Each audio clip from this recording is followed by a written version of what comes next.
Jadi itulah dia sedikit perkongsian yang mana yang mana kita boleh cuba sekurang-kurangnya kalau tak ingat apa-apa pun just chest compression pun dah okey lah tu.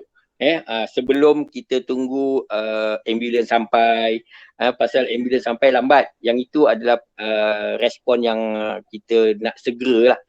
Okay, Abang Haji, insyaAllah itu sahajalah perkongsian yang dapat dikongsikan. Terima kasih. Assalamualaikum warahmatullahi wabarakatuh. Boleh, insyaAllah.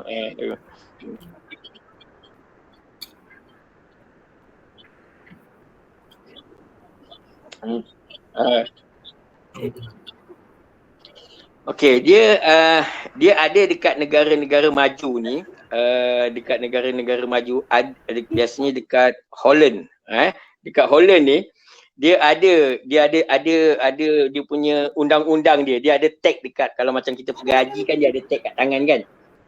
Dia tag kat tangan. Dekat situ dia kata kalau dia pengsan ke apa ke, dia tak bagi orang buat CPR kat dia.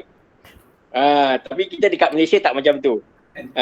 Kita kat Malaysia tak macam itu. Maknanya kita dah tahu dah, orang awam semua ada dia punya ilmu-ilmu dia, dan apabila dia melakukan sesuatu, kalau berlaku apa-apa, maknanya kita punya niat kita nak membantu dia menyelamatkan nyawa.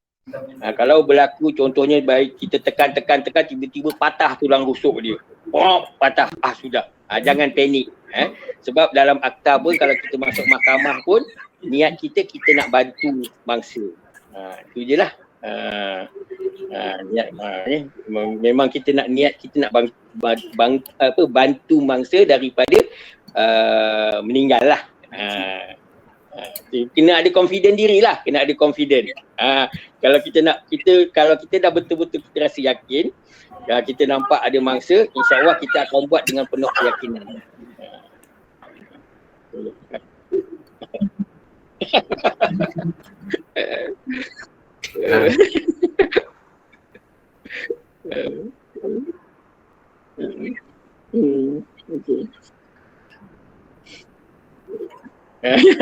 PM tepi, insyaAllah.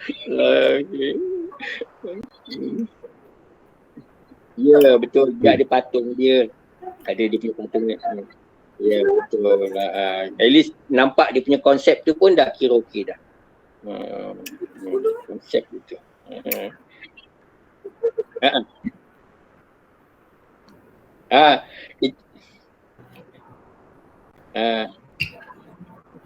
Okey, CPR ni dia ada dua bahagian.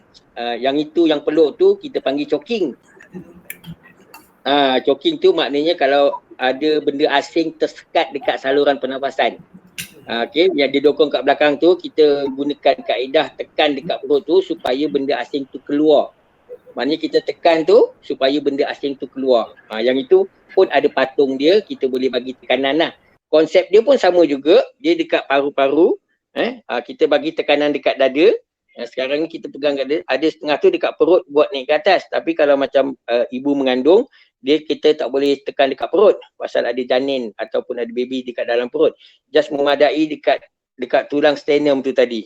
Yang mana yang abang dia cakap dua jari dekat dada tu, dekat atas tu kita tekan. Supaya apa? Sambil tekan kita bongkok, tekan dengan keadaan yang agak kuat sikit supaya ada tekanan boleh menyebabkan benda asing tu keluar. Jadi CPR ni selain daripada dia berhenti pernafasan disebabkan oleh penyakit jantung, dia juga boleh berlaku disebabkan oleh sekatan makanan. Contohnya tengah makan daging, tengah makan tiba-tiba ketawa tak terlekat. Yang itu pun kena juga. Yang itu kita panggil choking lah. Okey, satu lagi dah terlanjur dah teringat ni. Kadang-kadang ada tak perasaan rasa dada kita ni kadang-kadang tengah makan ke, tengah tengok TV ke, dada kita rasa macam senak, rasa macam tak selesa, rasa macam jantung kita, apa hal dengan jantung aku ni, kan? Okey. Maknanya itu masih dalam keadaan sedar. Dalam keadaan sedar tapi kita dapat rasa yang jantung kita ni rasa lain macam mana jantung kita ni. Okey, yang itu apa nak buat? Biasanya Kan biasanya dekat lengan tangan kita ni, okey, dekat tangan kita ni kita tepuk. Okey, kita tepuk dekat pelipat tangan ni, dekat ketiak kita ni kita tepuk kuat. Sebab apa? Jantung kita ni di tengah-tengah sebelah kiri. Dia mengepam. Kita tak boleh terus direct pada jantung. Kita tak boleh direct terus ke tepi supaya salur darah tu dia dapat. Dia macam ni lah, macam saluran air pipe. Kalau kita nak basuh kereta, kalau kita nak kita nak air tu laju kan, kita picit dia punya ujung dia supaya air tu pancut laju kan. Jadi yang ini salur darah ni kita kasih dia stimulate supaya dia rangsang supaya aliran darah tu berjalan lancar balik. Kadang-kadang ada jenis pemakanan yang kita dengar ada macam kolesterol, lemak-lemak kan. Itu yang kadang-kadang menyebabkan aliran salur darah tu tak lancar. Itu yang kadang-kadang kita rasa macam apa ni, senak ni, rasa tak selesa. Dia je. Jangan panik. Nanti boleh rasa dia punya perubahan dia.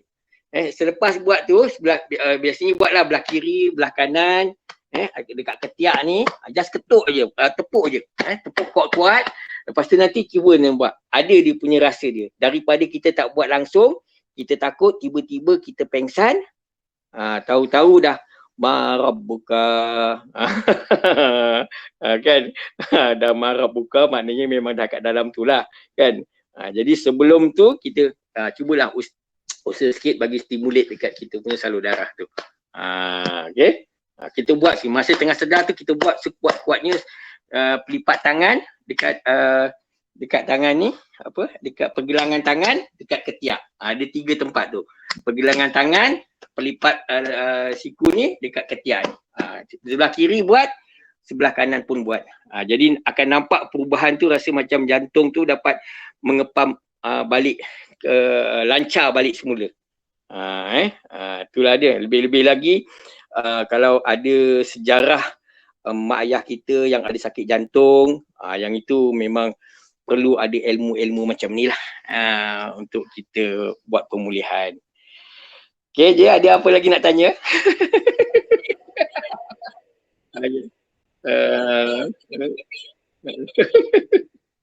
Ya. Okey, sama-sama. Lepas InsyaAllah. Kita tengok kepakaran yang lain-lain pula. Mungkin ada kepakaran memasak ke kan. Oh, terima kasih.